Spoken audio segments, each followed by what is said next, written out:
उत्तराखंड राज्य में करुणानिधि दस्तक, अभी तक दूसरे राज्यों से आए 3 लोग मिले कोरोना पॉजिटिव। देहरादून जिला प्रशासन हुआ अलर्ट, जिलाधिकारी सविन बंसल ने स्वास्थ्य विभाग को दिए सतर्क रहने के निर्देश।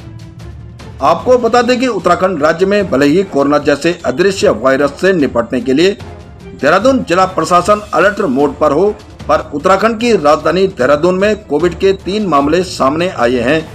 इस पर देहरादून जिला प्रशासन ने सतर्कता बरतनी भी अब शुरू कर दी है। आज जिलाधिकारी सविन बंसल ने स्वास्थ्य विभाग के आला अधिकारियों की बैठक लेते हुए मौजूदा स्थिति एवं उपलब्ध संसाधनों की समीक्षा की। जिलाधिकारी ने निर्देश दिए कि अस्पतालों में पर्याप्त संख्या में कोविड बेड, ऑक्सीजन सिलेंडर, आवश्यक दवाइयां, वैक्सीन, वेंटिलेटर और ऑक्सीजन कंसंट्रेटर, आईसीयू बेड सहित अस्पतालों में टेस्टिंग की पूरी व्यवस्था सुनिश्चित की जाए। जिलाधिकारी ने कहा कि भले ही स्थिति नियंत्रण में हो, लेकिन सतर्कता बेहद जरूरी है। उन्होंने स्वास्थ्य विभाग के सभी अस्पतालों को अलर्ट मोड पर रहने और ऑक्सीजन प्लांट सहित उपलब्ध चिकित्सा उपकरणों का पूरा ब्यौरा तैयार करने के निर्देश दिए। जिलाधिकारी ने निर्देश दिए कि किसी भी आपात स्थिति से निपटने के लिए पूरी तैयारी रखे। वहीं अपर मुख्य चिकित्सा अधिकारी ने बताया कि देहरादून एम्स में हाल ही में कोरोना के 3 मामले सामने आए हैं। ये तीनों व्यक्ति गुजरात, मुंबई और हैदराबाद से उत्तराखंड आए थे। कोविड टेस्टिंग में तीनों व्यक्ति कोरोना पॉजिटिव मिले। इसमें मुंबई का एक व्यक्ति वापस चला गया, जबकि एक व्यक्ति को अस्पताल में ही दूसरे व्यक्ति को होम आइसोलेट किया गया है। आइसोलेशन में रखे दोनों व्यक्तियों की तबीयत स्थिर है। हांगकांग एवं सिंगापुर की बाद भारत में भी कोविड संक्रमण तेजी से फैल रहा है। देश में एक सप्ताह के भीतर 58 मामले अब तक सामने आ चुके हैं। एसीएमओ ने बताया कि देहरादून में अभी तक 36 सैंपल लिए हैं, जिनमें बाहरी राज्य से आए 3 लोग ही पॉजिटिव मिले। उन्होंने कहा कि उत्तराखंड में अभी तक कोरोना का कोई स्थानीय संक्रमण का मामला नहीं आया है। उत्तराखंड प्रहरी न्यूज चैनल संपादक विनोद रोहतान की ये रिपोर्ट।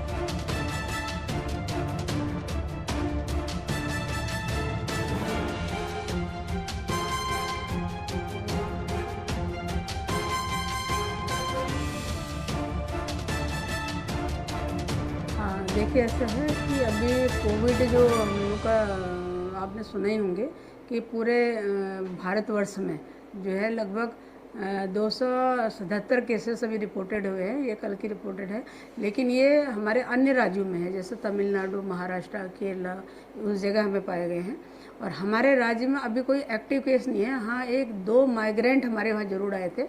एक हमारे जो है वहाँ से आई थी, ये बेंगलोर से, और एक गुजरात से, जो कि अभी एडमिट है वहाँ पर। लेकिन जो गुजरात से आई हैं 57 ईयर ओल्ड है वो, और वहाँ यहाँ पूजा और उसके लिए आई थी ऋषिकेश में। तो थोड़ा सा उनको जो सिम्टम्स होते Covid, cough and cold and थोड़ा रेस्पिरेटरी ट्रैक्ट इन्फेक्शन, तब वो उनको किया था, इन्होंने टेस्ट किया था, तो उसमें वो पॉजिटिव आई थी। तो अभी वो हालांकि सेटिल अवस्था में है, कोई ऐसे उसमें नहीं है, और वो अभी एडमिट हैं वहाँ। और दूसरी जो है उनकी भी माइग्रेंट की स्थिति थी, वो आई थी आपके बेंगलोर से, तो वो डॉक्टर ही है थी मतलब, तो लेकिन वो भी अभी सेटल्ड है और अभी होम में ही है, वो घर में उनका ट्रीटमेंट चल रहा है। तो ऐसी कोई हमारे राज्य में ऐसा कोई एक्टिव केस अभी रिपोर्ट नहीं हुआ है। हाँ, हम लोगों ने जो प्रिकॉशंस क्या क्या लेने हैं, और जो हम लोगों को जो एक तरह से जो होना चाहिए, जो हमको गवर्नमेंट ऑफ इंडिया से और जो हमारे स्टेट नोडल जो है IDSP, उनके द्वारा हमको जो गाइडलाइंस प्रोवाइड की है कि आपको सैम्पलिंग बढ़ानी है और आपको निगरानी रखनी है, और साथ में जो है जो भी अगर केस आते हैं तो उनकी जीनोम सीक्वेंसिंग हमें करानी है, ताकि हम पता कर सकें कौन सा ट्रेंड हमारा ये आया है अभी जो वेरिएंट है।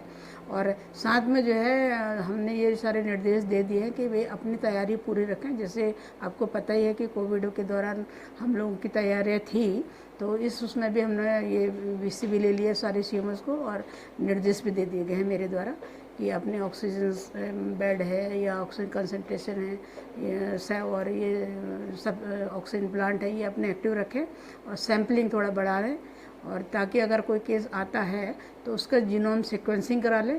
तो ये मेरे निर्देश हमारे जा चुके हैं। एक महत्वपूर्ण बात है